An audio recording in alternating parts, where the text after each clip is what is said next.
So first of all, I want to say thank you very much for joining us today. Great turnout. I really appreciate your time today.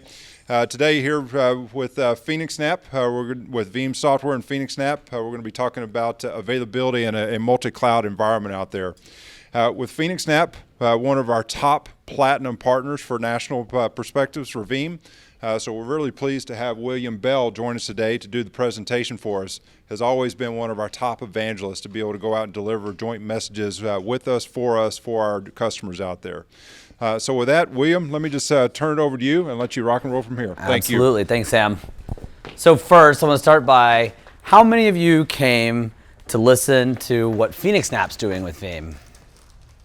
Some? Okay. So I figured it might be. How many of you came because Veeam's about to release V10, about to release V10, and you're interested in what they're doing from that perspective? All right, cool. Hopefully a little bit of both. I'm going to try to cover that, and we're going to talk a little bit about what multi-cloud availability looks like from our perspective, and kind of how we think that customers are going to be deploying some of these technologies long term. Sam's going to jump in the middle of my presentation and give you some really kind of sneak peeks into V10 and what's going to be there and how it might impact you.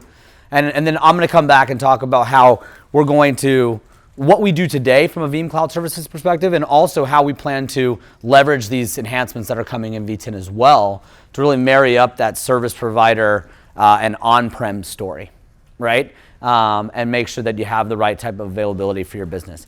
I am going to kick it off a little bit with kind of some highlights of who we are as a company, right? So how many of you have been to a lunch and learn before with us? A few? Okay. I like new people too. That's great. How many of you knew that we had more than just one data center here in Phoenix, Arizona? Okay, good. Also, this is what I'm looking for. So the company and our services portfolio is a lot larger than what some of you may be used to hearing about us, right? Most people by now have heard that we have this really cool facility here in Phoenix, right? Whether you've had a data center project and you've chosen us or one of our competitors, a high chance that you've heard of us or looked at us from a co-location perspective. But we've been really hard at work for the last almost 4 years building out a services portfolio around the globe, right? And then culminating with our launch in Singapore about 3 months ago, and really tying all that together from a networking perspective, from a service delivery perspective, and giving you that same service level regardless of where you need to be with your business. And I think that as we look at availability and what that looks like for us long term, and what it should look like for you long term, it's important that we have this service portfolio delivered everywhere we can in the globe that makes sense to make some of these processes more efficient and really kind of drive home some of the results that you're looking for your business. How many of you are partners, system integrator partners, VARs? Some, okay. How many of you are in customers? Do you have other businesses? Okay, perfect. Okay, that's helpful so we can kind of get through that. So I'm going to talk a little bit about getting started. So for the end users in the world, and this will be good for some of the SIs in here as well, that are looking at trying to consult with companies about how they need to try to look at getting started. I'm not going to delve way into how you get exactly to building a BCP DR plan, but I do want to talk about how you start picking up some of the information you need to understand before you start approaching some of these problems. Because if you just say, I want disaster recovery, what does that mean to your business, right? You're going to take everything you have and replicate it somewhere else and convince your board to buy 1, 2 of everything for the next 10 years. That's probably not a great way to keep your job. But finding ways to ensure that you're matching up what the business wants and what you want for your business from a data protection perspective is super important, and it'll also save you a ton of money, right, as you look at some of these different ways to solve some of these problems. Taking a look at your current internal tool sets is going to be key. We're going to talk a little bit about that. Obviously, we have our friends at Veeam Software here. It's a very common internal tool set from a data protection perspective, and making sure you understand that you can leverage what you've already purchased to get the results that you're looking for. And I think that that's going to be very important as you kind of look at it. And finding different ways, especially as you kind of adopt this cloud forward future, that's what I call it, to make sure you're solving those same problems regardless of where your data's at. And I think that's going to be kind of that final critical step. This is the part that technical people hate doing, right? So everybody knows, I got to have backups.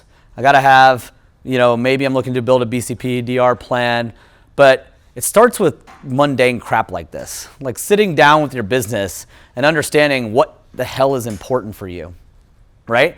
And trying to understand what the business thinks you should be doing from a data protection perspective. Because invariably, two things happen if you don't do that. Either you don't protect enough or protect things the right way, and when it comes down to crunch time, you fail hard, or you overspend like crazy by trying to just say, I don't know, protect everything. I'm just going to put everything into the max, level 11 on the speaker, and this is the way we're going to do data protection. And I think that's very important. And then truly try to bring down some of those, protection and data protection is kind of a form of insurance, and you need to approach it like insurance to some extent. You have to try to understand what problems you may face and how likely they are to occur. And that's going to help you build a more comprehensive plan of attack and choose the right solutions for the right things. And I think that's another common mistake we see in data protection. The customers that we talk to, the ones that we're consulting with about how they can leverage cloud services to get to this end state, they tend to try to protect against things that have just really crazy unlikelihood, of happening. But yet they just feel like it may, and we're just going to do it. They didn't ask the business. They didn't go and say, well, we think this might happen once in 1,000 years. Do you want to protect against that, right? They just said, oh, it could happen, so we're going to do that. Application scoring is what I call it, but effectively application scoring is a process where you go through and you identify all the applications that your business uses today and places some type of score on them in terms of criticality. And it is the place that I recommend that everyone that's trying to accomplish these problems or tackle these problems starts, right? What would it mean to your business if your category 10 or 5 or whatever you choose, right? 10 applications are gone. Would it be the end of your business? Well, probably something you should put some money into and protect against, right?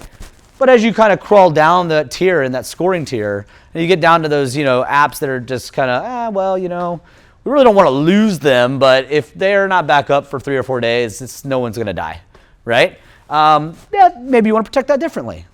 And as we're consulting with customers, we're trying to figure out exactly what those apps mean to their business so that we can help protect them in different ways, or we can advise you on how to protect them differently, right? Because there are different ways to address all kinds of different problems. There's different recovery point objectives, different recovery time objectives, and we'll talk a little bit about what those look like from a Veeam specific perspective today.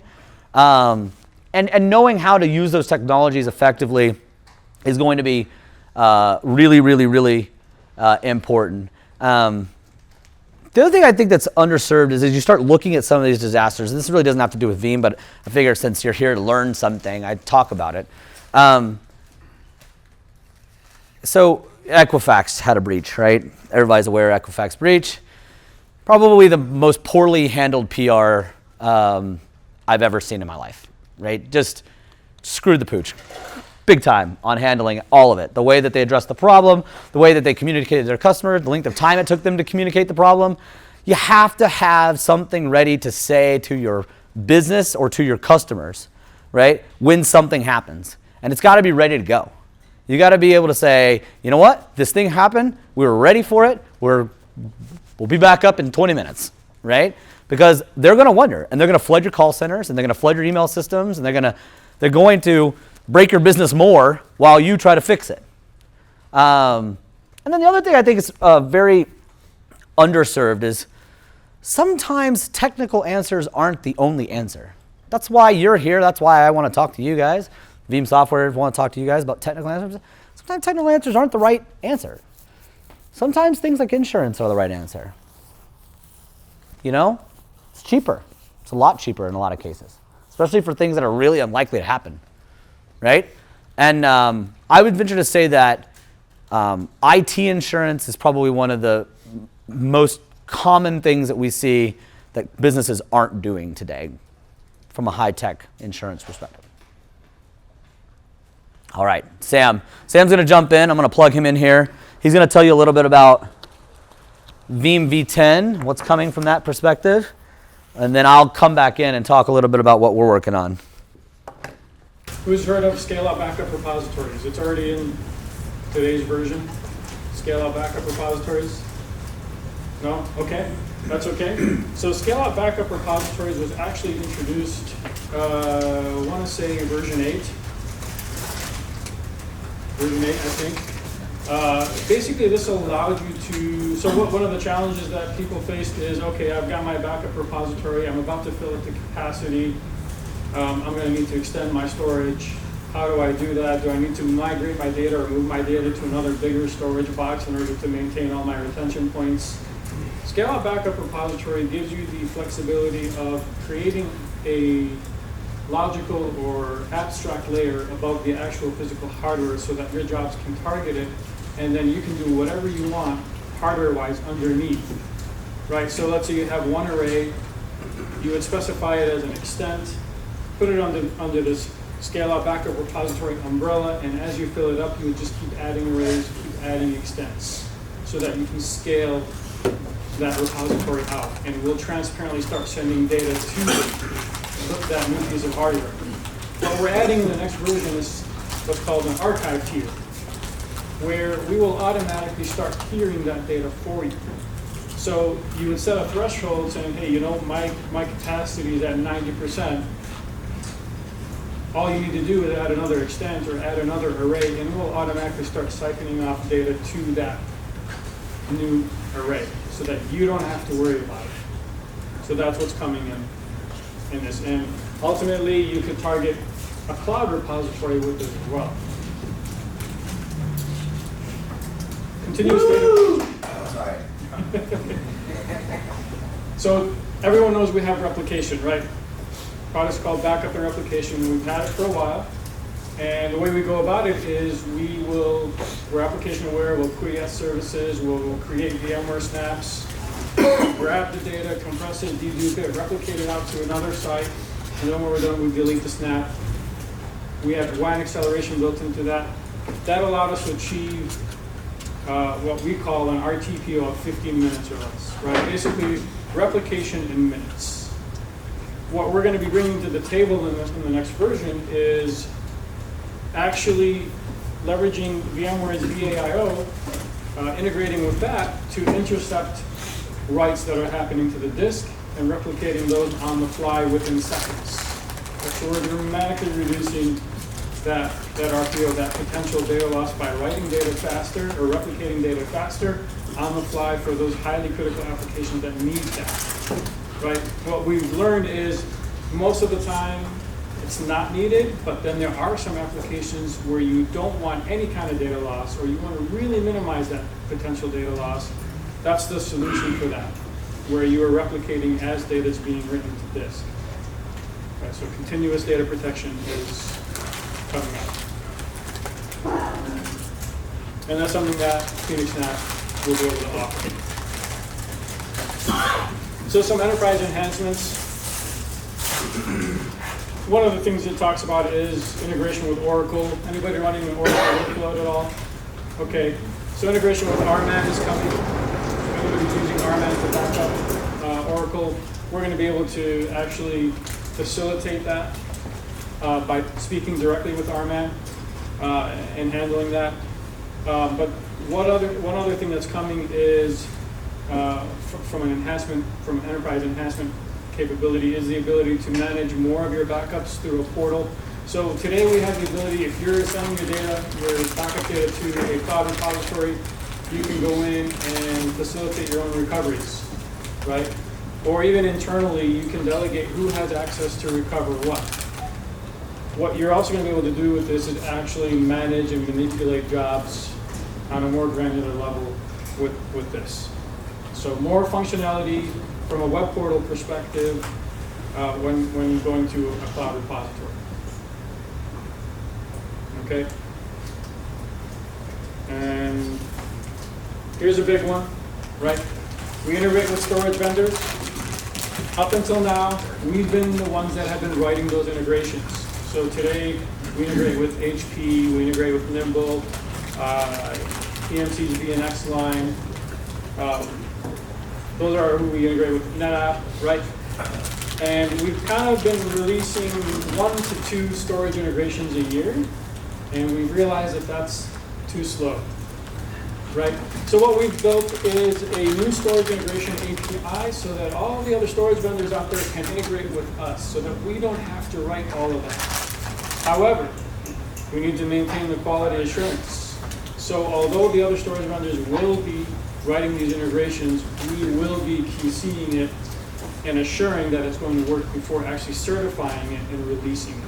So you can expect, so what we have on the table coming is IBM's family, Lenovo, and Infinidad are next up. I think we made an announcement not too long ago with Pure. That's what anybody's looking at. So we're going to see a lot more storage integrations in the future. All right, any questions so far on anything? Okay, that's pretty much all I have. So if you guys want to talk about anything, I'm going to be around. I'll give it back to Awesome.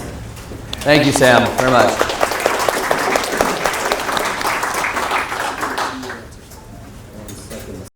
All right. How many of you are using Cloud Connect Backup today? Yes? How many of you are using Cloud Connect Backup with phoenixNAP today? Hey, there we go. Okay, good stuff.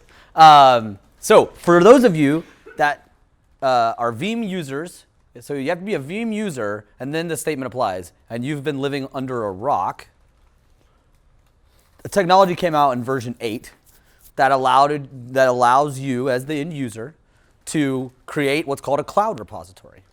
It looks and functions somewhat similarly to a regular repository, except it exists with a service provider as an offsite copy of your data. Everyone's familiar with 3-2-1, right? Veeam's been pushing this for like 10 years, right? 3 copies of your media, or 3 copies of your data, 2 different types of media, one being offsite.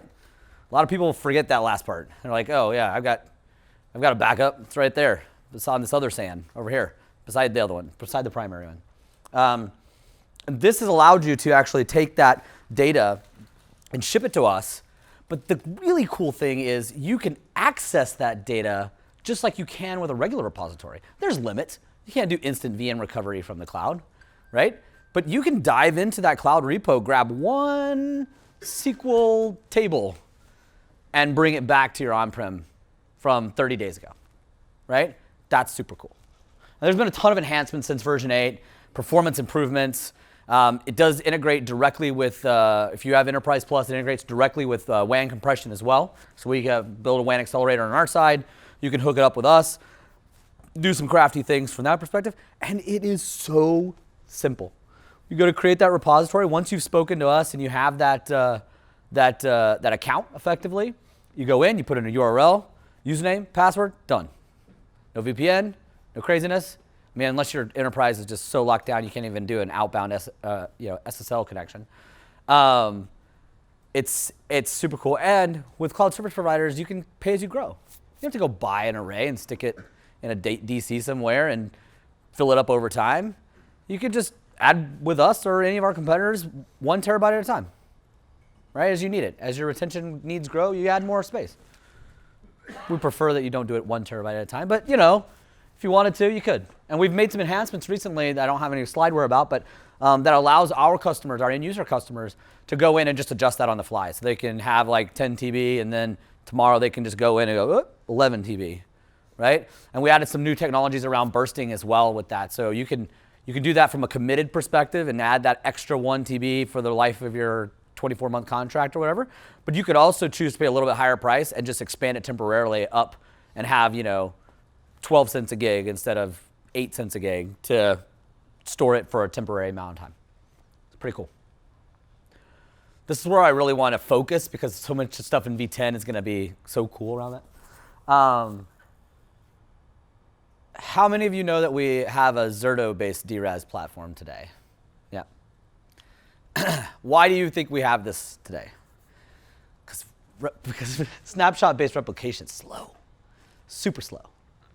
Veeam's changing that, right? Version 10 with integration with VAO. We're going to get, Veeam's calling it near CDP. Yes.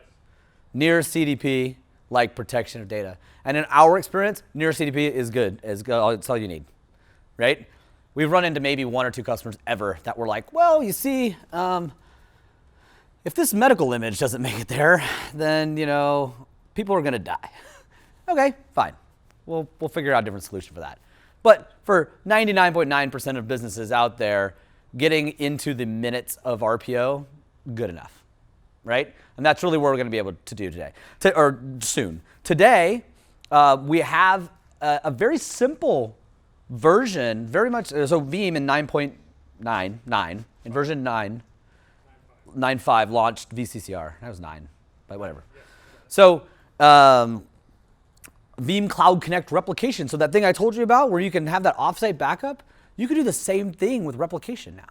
You can literally, username, password, it's a little more complex than that. We have to work with you and kind of define what we call a hardware plan that tells you how many resources you have to fail over into. But past that, you create kind of an order of spin up on your side, the way you want those VMs to come online, how you want them networked and mapped out to the destination network. Go, right? Simple, easy, WAN compression, all those components. We have some interesting things that we've done around that area to provide you with access to that, to a multi-tenant vCenter effectively, so you can access console, you can change network configurations, you can do some things once you've failed over. Maybe you didn't have your hardware plan configured correctly and you're like, oh crap. We have some pretty cool ways. And then you can actually run pilot light infrastructure as well. So a lot of customers have come to us and said, okay, well, this sounds great, but when I fill over, if I start booting up VMs, I need a domain controller, something for them to talk to the moment they start up, right? And so you can run that domain controller all the time in our cloud service, and it's ready to go the moment that those VMs fail over, and you're doing some type of, RODC, replication with that. Super cool. And then with version 10, we're going to get this near CDP capability and be able to give customers that truly need it a very close to 0 RPO. And the best part about that is not for any additional cost, right? It's just technology built in. So we have customers, some of you may be in this room, we have customers that are leveraging Zerto today, and we're going to take a very serious look at those environments and say, can we save you money?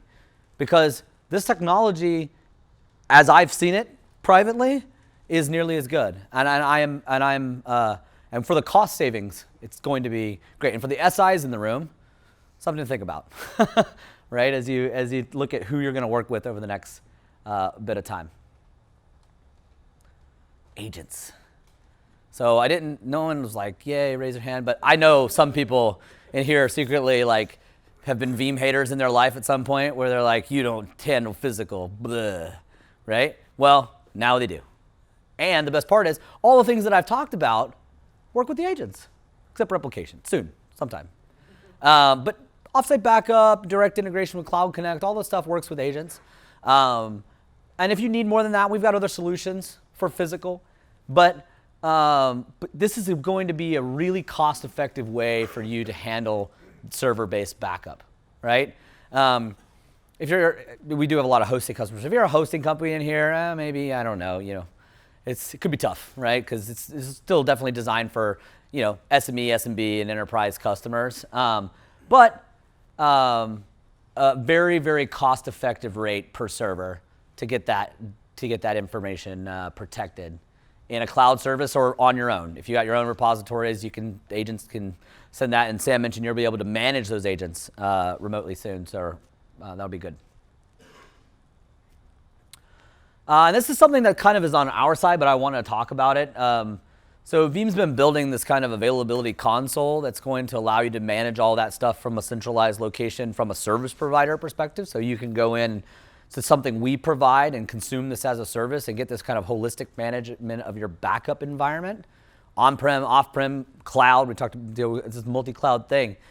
The key to many of the cloud services and the hyperscalers specifically is a lot of restricted access to the infrastructure. That's going to change sort of over time as they work more with partners like Veeam, but there's always going to be limitations. And so Agent was very key, not only to physical server, but very key to handling a lot of those public cloud workloads, right? And being able to look at all of that in one location is going to be supreme for you as a customer of Veeam, right? Your cloud workloads, your dedicated server workloads running SQL, your legacy vSphere environment, all Hyper-V, all of that under one place, that's going to give you this really high maximum availability and assurance. HTML5, easy to use, awesome. We'll make some more announcements around that over time. The other one is, who's seen the integrations with Office 365? Is anybody using Office 365 Exchange today? So Veeam launched a Veeam Availability for Office 365. It's actually in Rev 1.5 now. And now you can leverage that product with that Cloud Connect infrastructure as well. You can back up your O365, not to a repository that you have to maintain. That's why you got out of the damn Office, you went to Office 365 in the first place, so you didn't have to maintain Exchange and things like that. But you could actually send that data to a cloud service provider, and we can help you spin it back up later if that became an issue. In this multi-cloud world, it's becoming important to ensure, and we were just having some discussions about this earlier, 3-2-1 is evolving, right? And this, two separate types of media, one being off-site. The question that customers are having to ask themselves is protecting myself against a vendor as important as protecting myself against a type of storage from failing, right? If you can't access your data, you can't access your data, whether it's because your storage array failed or because S3 is down, right? Same problem. And so as you look at this and you look at kind of a multi-cloud approach, and for a lot of you, multi-cloud is going to mean on-prem private cloud plus public cloud. For many of you, probably for a long time, that's what it will look like. But as you look at this, it's going to be essential that you have a centralized way to manage it, that you have a way to address all of that data, right, whether it's in a public cloud environment, and that your plans that you're building are effective for recovery regardless of where that source data is. And that's really where we're partnering with Veeam to kind of help over time, is ensuring that if you partner with us for availability, that you've got all of the data that you have, whether it's public cloud data, Office 365 SaaS data, I'm not going to give anything away, but maybe other types of SaaS vendors in the future, right? And your on-prem environment, that you can recover all of that in one place. That's going to be the key to this kind of ultimate data protection state.